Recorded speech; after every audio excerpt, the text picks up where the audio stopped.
Thank you, Mr. Chair.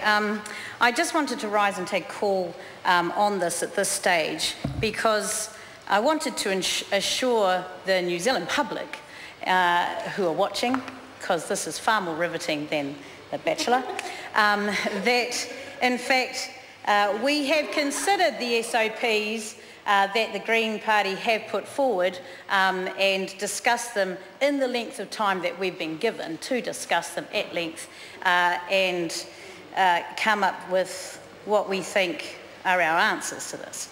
So they've suggested that in one of the SOPs that the median wage be the determining factor for whether we go up or go down. If we go up $100, then the median wage goes up $100, then our MPs' wages would go up $100.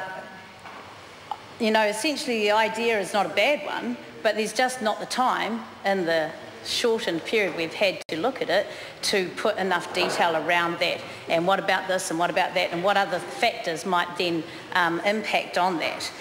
So attaching MPs' wages to the two indexes that they've suggested in a different SOP, the Quarterly Employment Survey and the Labour Cost Index.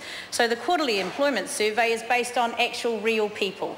And in fact, if we look at it consistently, we also have the paid parental funding, and also the superannuation is also determined by the Quarterly Employment Survey, and it's about actual people. So we actually think that that's okay. The Labour Cost Index is about wage inflation, and it's done on a statistical, theoretical basis, and so we're happy to support the legislation that talks about the Quarterly Employment Survey.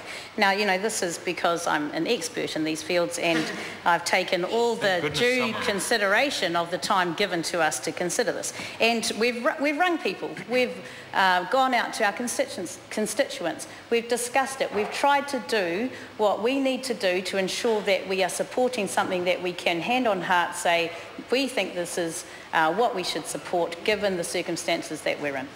And according to the Rem Authority, apparently the Rem Authority could not use their discretion because of a piece of legislation that talked about equality. If we talked about setting our wages at the same level of people who work in a similar area across public and private sector, then MPs' wages would go up, and that's what they determined. There was no appetite for that, and that's why we're here having this conversation under urgency. The whole country stood up and said, please don't do this, that's ridiculous. The reason they did it is because we don't give the same urgency to low income, the minimum wage, and to the levels of benefit which need to have some urgency applied to them.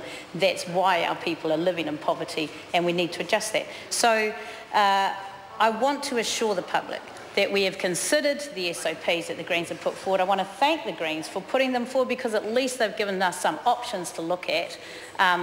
In this stage, we think that we're happy with the legislation that's been put forward as it stands, given the short period of time. We would have liked some more time, and we would have liked the opportunity for public to have some submissions around this. Given the circumstances, we're happy to support it. Thank you, Mr. Speaker. Mr. Chair.